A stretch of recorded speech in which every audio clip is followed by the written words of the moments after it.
欢迎回到我的频道，今天我们来说国货因为涉及到的品牌比较多，那话不多说，就从第一个品牌开始吧。今天要聊的第一个品牌呢，依旧是我之前提到过 N 次的优食颜，它的官网我认为是国货目前做的最高级的，明亮且浓浓的工业美学，非常有质感。那优食颜呢有以下这3个单品，首先从这款洁面开始说起。简单来说呢，它就是一款低泡低刺激的氨基酸洁面，基本上就是如果你有医美的计划或者日常有在做医美的话，这样的一款洁面是在术后都可以安心去使用的。它洗完呢也不会像皂基有明显的去油感，会有一种滑滑感觉，好像没有洗干净，但实际上呢它只是很温和的洗走表面的污垢。如果呢你是混合偏干的皮肤，或者说你是比较敏弱的皮肤，以及你有医美的计划，我觉得这样一款国货洁面是一个不错的选择。去年的时候呢，优食颜推出了这款优能激活精华水，它是玻璃的这个瓶身所以看起来就非常有质感，一款没有什么香味的化妆水，有点类似于发系温泉感的那种化妆水。值得一提的是，现在即便是具备性价比的国货，很多化妆水的容量也只有100多毫升，而优食颜是200毫升。它是一款主打保湿修护和维稳屏障的化妆水，质地是我喜欢的，它是那种精华啫喱质地，推开呢就立刻柔滑延展开，水感特别的明显。所以这款化妆水也和我通常喜欢的日系化妆水一样，无论你涂多少遍都会让你非常的舒适。目前我的使用量呢是大概1半以上。为什么去年买的化妆水现在还没有用完呢？除了因为我尝试的产品比较多之外呢，更多的原因呢是因为这款化妆水虽然呈现非常水感的状态，但是它其实更加适合特别干冷的天气以外的季节。真的面对秋冬非常干冷的时候，以及你的屏障有一些不稳的时候，锁不住水的时候，那么这样的一款化妆水它其实是有一些不足的。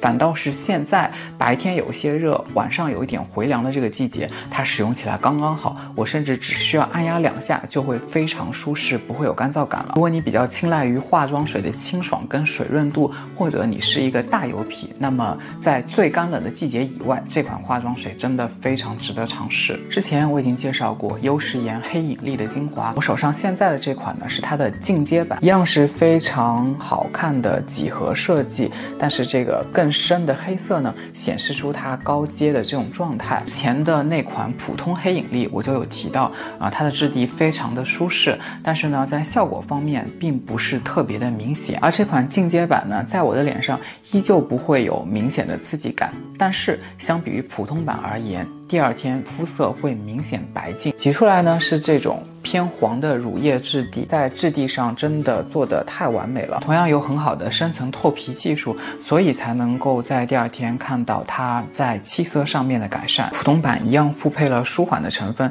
所以在我的脸上真的是不会有任何的刺激感。对于 A 醇来说，每个人的敏感度是不一样的，我建议从来没有用过 A 醇的人真的是要从低浓度入手，只要觉得不舒适呢就一定要暂停。我觉得优食颜是这几年国货里头各方面的维度都做得比较成功的品牌，因为我们用护肤品其实还是要考虑到它的使用感、它的愉悦度，那么它的高颜值、它的细腻的肤感，以及它又是一个讲究成分派的品牌，且比较偏温和，或者我们可以直白的讲，它的效果不会那么的强烈，但是对于年轻肌肤来说，它其实还是有足够的效果保证的，所以我觉得是可以来尝试的这么样的一个品牌。第2个要说的品牌呢，就是另外一位国货大佬珀莱雅。其实我知道这个牌子的时候呢，它还是大 S 代言的，然后它的包装还有一点点类似于奥尔滨的那样的一个感觉。每一年双11的前夕呢，我都在考虑要不要尝试一下珀莱雅，因为他们家的推广呢实在是风比较大。之所以要观望呢，就是我以前有提到的关于国货的这种迷思。我觉得国货的崛起是离不开营销的，但是只看营销去买东西呢，很有可能你收到的呢就是一个雷品。真正开始用这套产品呢，是从去年开始，现在原力已经更新，双抗也已经更新，而我手上呢都还是2.0的版本。这几年它的口碑还是很好的，包括它的颜值也是我觉得国货转型里面做的比较不错的。就从双抗这个精华开始说吧，因为它已经更新了，就聊一下它的感受吧。首先这个包材我觉得是这3瓶里头最一般的，虽然看起来挺未来科技感的，但是它这个背后的字体都磨损了，就是都看不见，都会掉掉。希望在3.0的时候改进这个细节问题吧，因为品牌的这个细节其实也是蛮影响形象的。这个双抗呢，指的就是抗氧和抗糖，它的这个质地呢是这种橘色水凝质地。作为一个日间主打抗氧化、抗糖化的这样的一个精华液，我觉得它的质地是非常非常的轻薄的。我个人是比较喜欢这种质地用起来很轻薄，但是呢却有强烈水润感的精华。也许是和它这里面的甘油配比有关系，因为双抗这款精华2.0的版本的时候，我看到有不少成分博主在抨击啊，就是说它其实就是一瓶甘油，因为它里面加了很多抗氧化的成分，起到综合抗氧化的作用，但是它的浓度有一定的存疑。抗老抗氧呢，其实它是一个不那么容易肉眼可见的，所以这款精华给我的感觉更多的就是舒适，在有效的同时注意到温和度。我觉得这是国货，尤其是大佬国货特别要注意的，毕竟大品牌是给大众来使用的，那么你要考虑到一定的过敏度，浓度其实就不能那么的激进。官方比较建议的这个2.0红宝石的 A 醇精华和原力呢是搭配一起使用，可以更好的缓解 A 醇带来的刺激。但是我并没有一起使用，因为与优时颜一样，这款2.0并没有任何的刺激感在我的脸上。先来说一下这个红宝石的精华好了，其实它作为一款含有超 A 醇以及含有双重六胜肽的这么一个抗老精华，也算是国货里头抗老比较知名的产品。按压出来呢是这种淡黄色的乳液质地，所有含有 A 醇的精华基本上都是呈现这种淡黄色的质地，因为视黄醇是黄色的，所以如果说一款主打 A 醇的产品它挤出来没有任何的颜色的话，可能它的浓度真的或者它的添加量真的非常的低。不得不说国货这2年在质地的把控上做的已经非常的完美了。刚才在优时颜我也提到，那么在珀莱雅同样也是这款 A 醇产品呢，相对于优时颜的那款 A 醇呢，它也是非常的水感，但是它的这个质地会稍稍厚那么一点点，但同样是油皮是可以接受的范围内。虽然这2款产品呢都是精华凝乳的质地，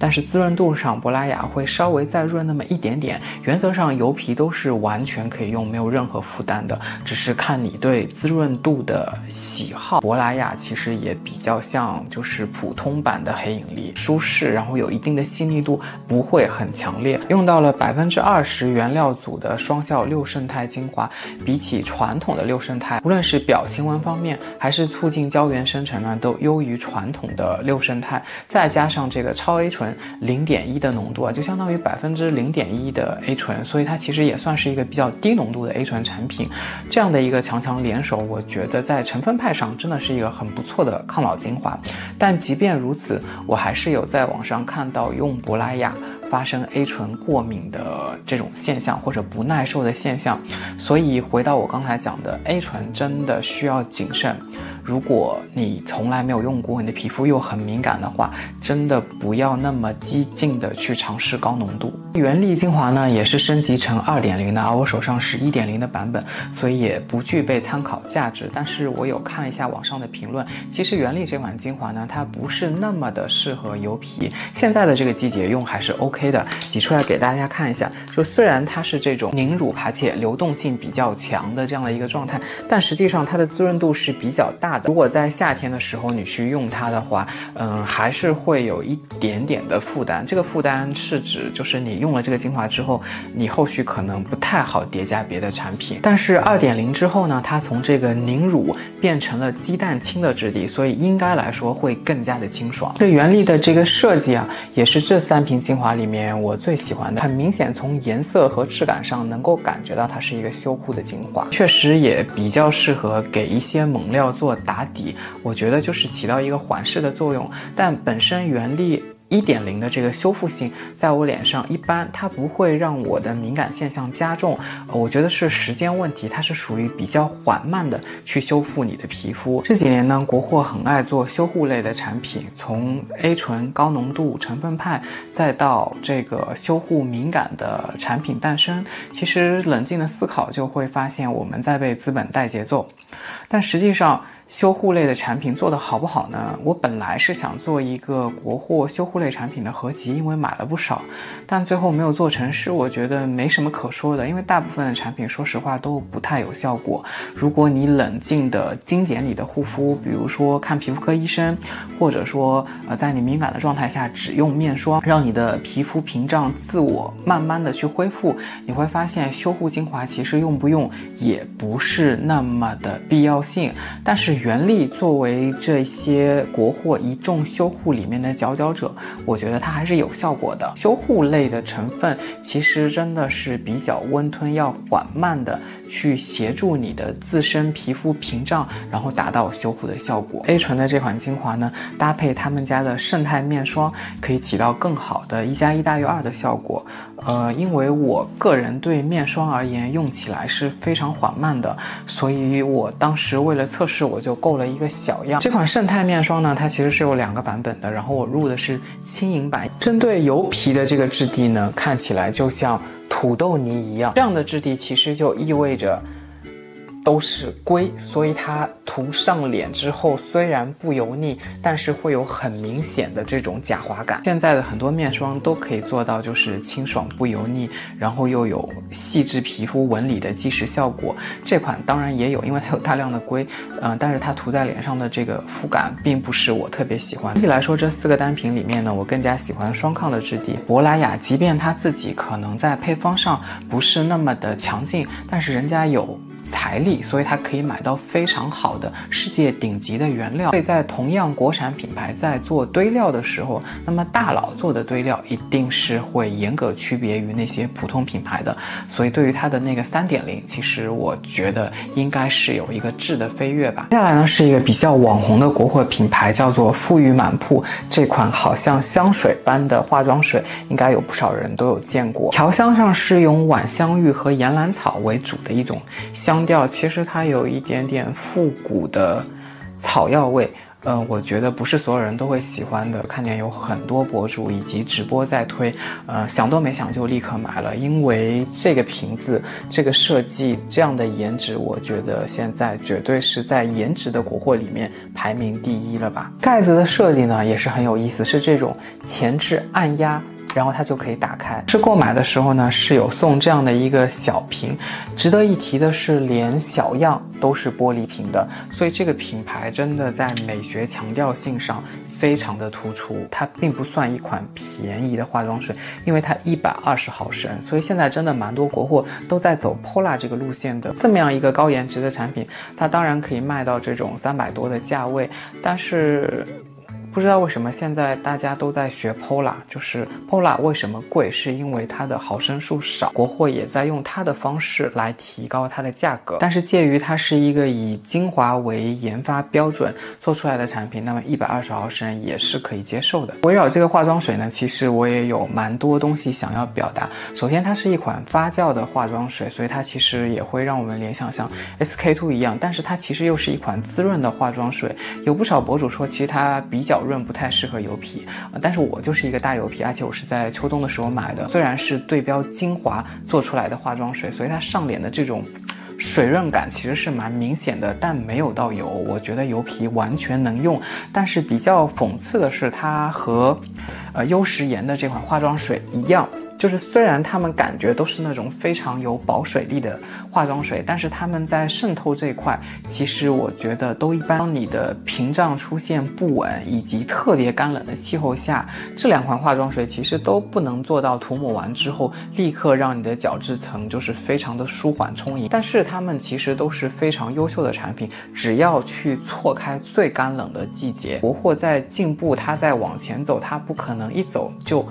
全部抄到别人的赛道前面。当然会有，底下我会讲到一些产品细节方面，我觉得因为我比较喜欢日系的保湿精华水，我觉得还是没有达到那个高度。我常常会说，就是根据季节来调整你的化妆品。我比较在意的是化妆水吸收之后的那几秒，你皮肤当下的这个状态，比如绩效的透亮感以及是不是会立刻从水润中变成这种干燥的紧绷感？在秋冬季节涂完它是会有的，但是在当下完全没有了，就只有美好的肤感。所以我一直在强调，并不是说这个产品不够优秀，而是你要找准怎么样适合你自己的状态下去用。题外话呢，讲一下营销吧，因为这个品牌呢，其实有蛮多主播在直播的时候就是在强调说，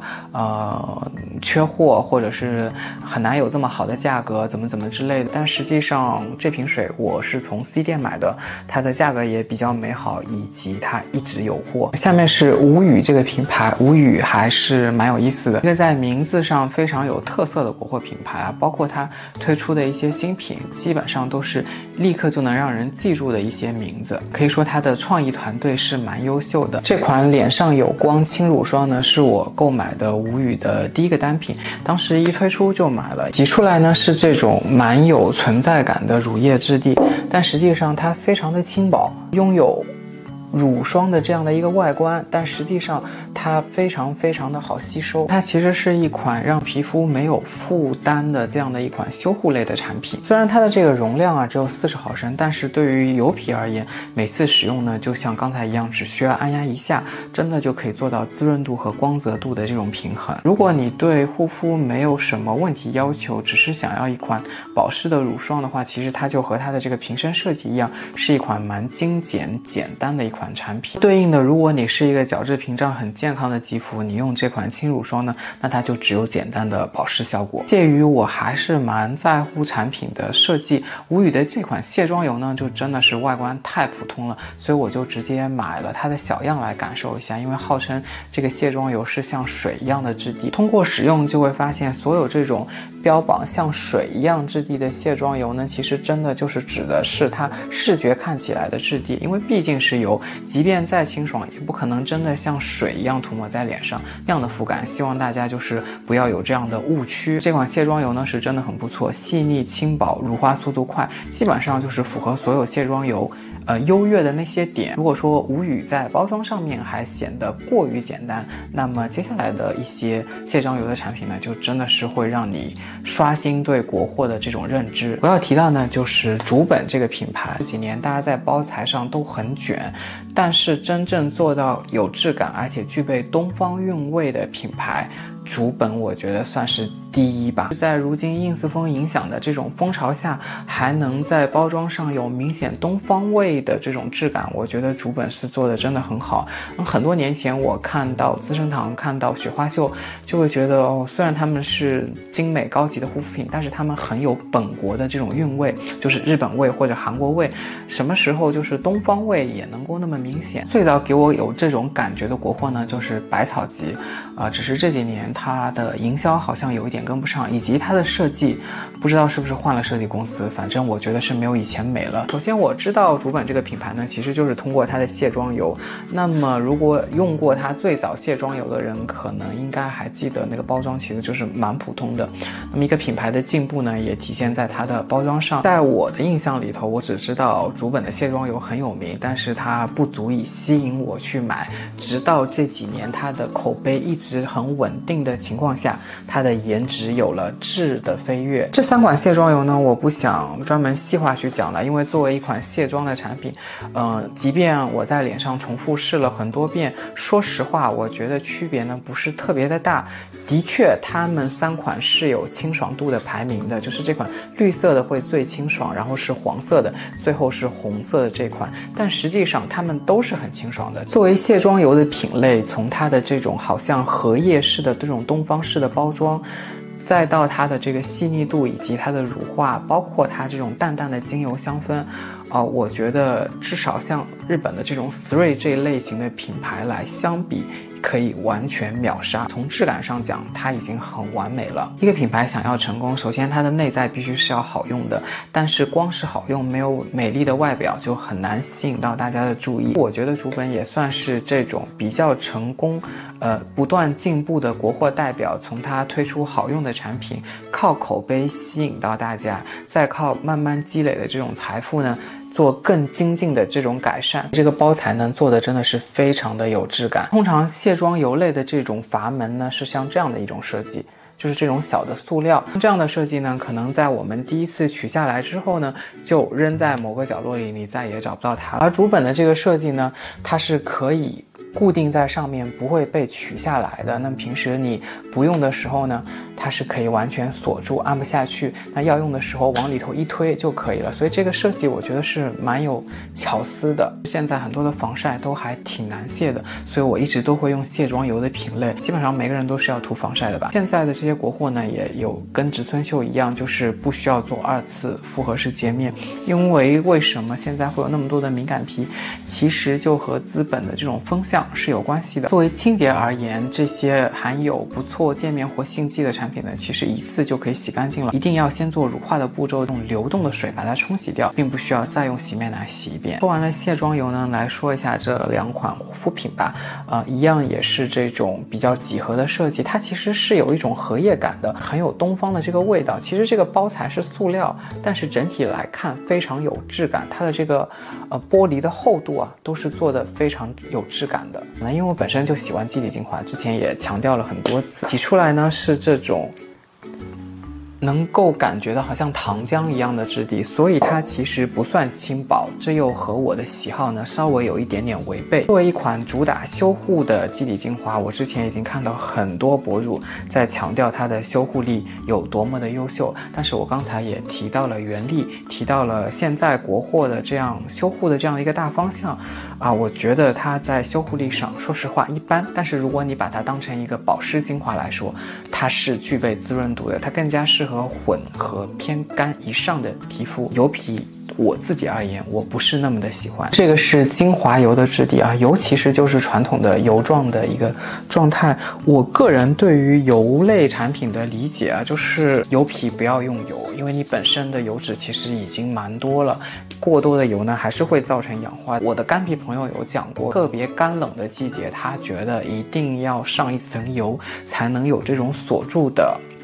包裹感，然后他才会安心觉得真正的保湿，不然他就会觉得真的很干，尤其在北方地区。虽然我是油皮，其实根本就不太适合用到油类的产品。那主本也有强调，这个油其实是油皮干皮都能用的，就是使用量上的区别。我个人认为，如果你和我一样是纯粹的大油皮，还是不要用油类。那我为什么会买呢？其实是商家给我发错了，就是我买的是这款精华，但他给我发成了油，颜值很高，我想说可以送给干皮的朋友。在之前的购物分享我提到过很喜欢蓝的颜值，那么卸妆油作为它的明星单品，自然之后也入了一瓶。它的这个概念图要比我拿在手上的实物要更美一点，在包材上我认为主本的包材会更精致一点，蓝的卸妆油会更加的顺滑，一种滑溜溜的感觉。它的乳化速度呢要比主本来的更快，就是主本其实已经做到通常好用卸妆油的那种乳化速度了，但是蓝会更加的明显，就是沾水的那一瞬间，立刻瞬间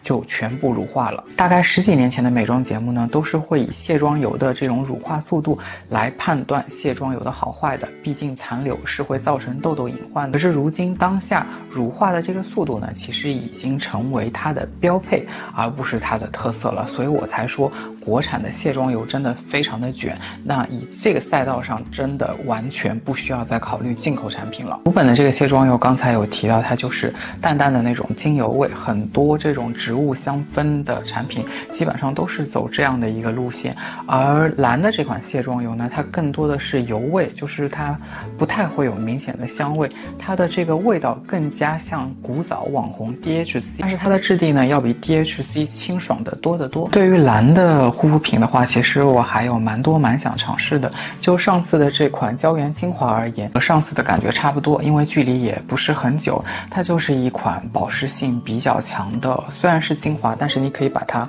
当做乳液的这么样的一个产品，油皮可以直接在夏天把它当做乳液来使用。接下来呢是之前提到过的冰涵老师推出的针对细致毛孔的这个品牌，我之前说过好像是在双12要给大家反馈，但是一不小心就拖了这么久。其实关于这个精华的感受呢，我之前已经分享过，这次就来更细微的总结一下。确实能够改善黑头，但是它就跟我们日常防晒一样，就是属于一个一直要做无法停下来的工作，本来保养它也不是一劳永逸的嘛，所以它在我的脸上我觉得在使用的过程中会让你的黑头速度变得比较慢，不容易长，但是在细致毛孔这一块基本上是不太看得出来，并且因为这个精华呢，相对于传统的护肤品来说，它还是比较麻烦的。一个是需要用仪器去导入，让它有更好的效果，最重要的就是要配合它的这个鼻贴。其实精华就剩下最后这2瓶还没有用完，但是鼻贴其实还剩蛮多的。而且鼻贴是有效果的，只是我之前分享过，这个鼻贴贴上去其实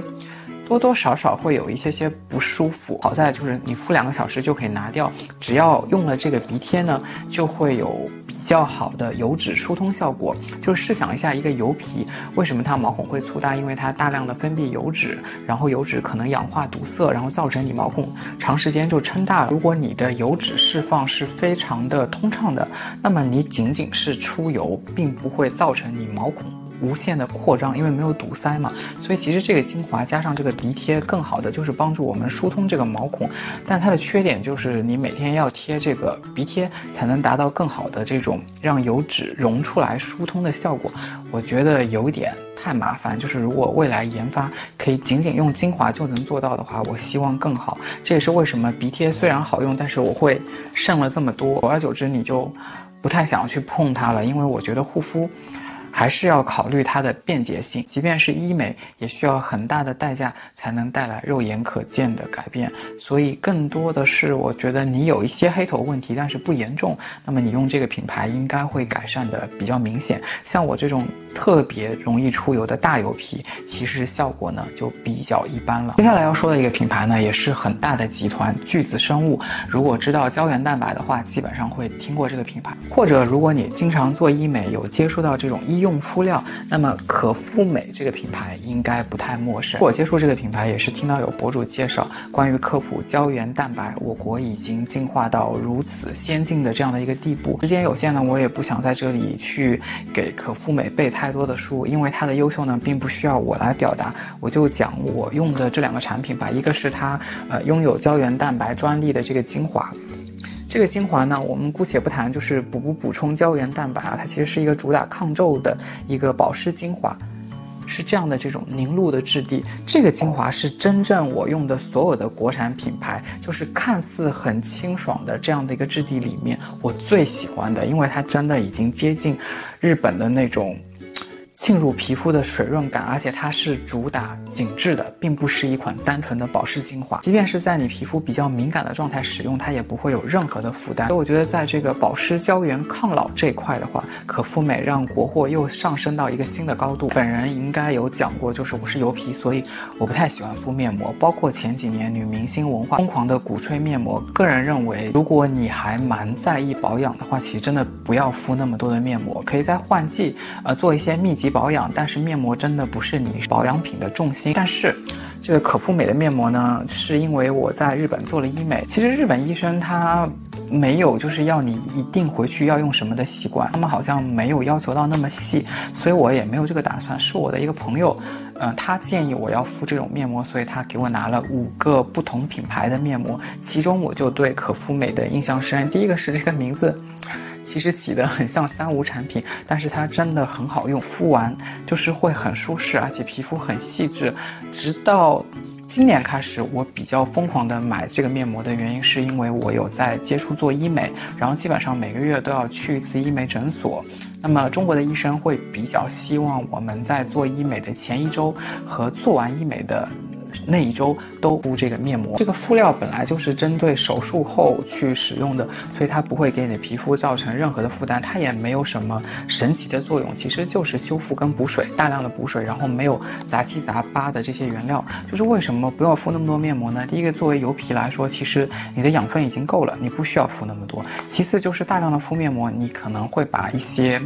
防腐剂啊，什么一些你不需要的成分也会慢慢的渗透进去，所以这种医用敷料呢，其实对于术后来说它是比较安全的。我还想强调，就是并不是医用敷料好你就平时需要大量敷，而是当你出现问题比如出现了医美之后的这种修复，你需要你才去敷面膜。可肤美我为什么喜欢呢？除了它有很好的修复性呢，我发现它也有抗火的功效。就是很多时候我们做了光电类的产品，其实它是会激发你皮肤的一些炎症，所以医美和保养是同时重要，这是每个博主都在讲的事情。好的机器、好的医生和你很好的术后保养都是非常重要的。那么用可肤美这样的产品，真的连敷1个星期，我的这个红和局部的炎症能够很快的下去，所以我觉得它是我用的敷料里头我比较安心的。其实只要你选择的敷料都能够达到这种很好的镇静和抗炎的这种效果的话，都可以，不一定非要选可肤美的，因为它的价位其实还是有点过高。最近在购买这个面膜的时候，发现它的这个名字已经更新了，以前写的是人类胶原蛋白敷料，现在变成重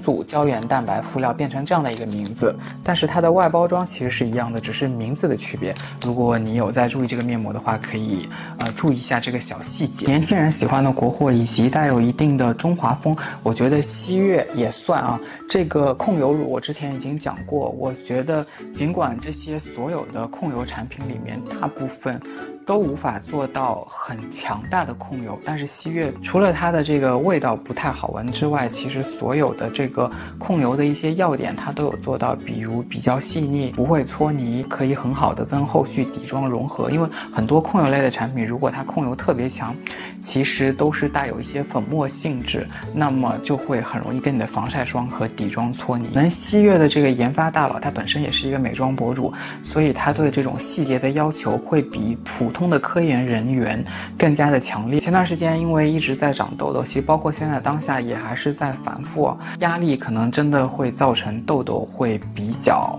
肆虐，然后我就拿起了它的这款精华液。这个精华液是主打水杨酸的，非常非常的清爽，已经空瓶了。我想说的是，这款产品更加适合预防，就是油性皮肤、有黑头粉刺的这类肌肤没有大的问题，你可以拿它当基底精华用。但是如果你已经有痘痘，凭这个所谓的痘肌调理精华液是解决不了问题的。最后来分享油皮跟混油皮可以使用的2款面膜吧，一个是百植萃的这个复合果酸面膜，以及博乐达的水杨酸。我想很多人都认识这2个牌子了啊，我今天不完全是推荐的。首先百植萃这个老早我就买过，那个时候它还是一个业界大佬背书的一个品牌，只是后来发生了新闻，大家也都看到了，所以它其实就是一个外包的品牌。从那之后我对它的印象就不是很好，包括这款复合果酸面膜，因为我之前应该也有介绍过别的品牌的果酸面膜，这个面膜其实蛮刺激的，我大概在用到第3次、第4次就会出现明显的屏障不稳，可能是我的原因，也有可能是产品的原因，之后我就没有再用了。所以我只是想说我不太喜欢这个面膜，它其实刺激性还挺大的，尽管它是一个复合果酸。不知道现在大家对百植萃什么感觉啊？所以我自己个人而言应该是不太会买这个品牌。博乐达呢原来就很有名，但是我一直没有买。我在医美的医院也有做水杨酸的焕肤，浓度高一些，然后需要专业医生操作的那种。那我想说这款产品曾经也很红，所以我就问到一个我有买过这款产品的朋友，他说他很喜欢这个产品，只是要敷的久一点，所以我最近才购入这款水杨酸的面膜。它敷起来呢，其实有一点点像 The Ordinary 的那个果酸，就是它是会有一点刺痒的，刚上脸，大概忍过了那个刺痒的过程，然后慢慢的就没什么感觉了，需要在脸上敷的时间比较久。它官方是15到30分钟，我的朋友建议敷的更久一点，但是我没有赶，基本上还是敷30分钟。敷完的感觉就是首先皮肤会明显的发红，这个红还会持续一段时间，但是和我在专业机构的焕肤比，它都是可以让你的皮肤立刻变得很细滑。所以作为焕肤家庭用的产品来说，我觉得效果还是蛮好的，目前还没有出现敏感的现象。有的时候判断一个产品好不好，还是要精准的定位这个东西到底是给什么样的人来用的。今天因为涉及的品牌比较多，所以细细碎碎的就讲了很多，从来没有想过可以买这么多的国货啊。因为虽然百草集当红的时代我也有购入，但实际上这几年的国货发展真的是有质的飞跃，所以希望以后能有更多更好的国货出现。如果你喜欢我的视频，就请点赞并继续关注，感谢你的收看。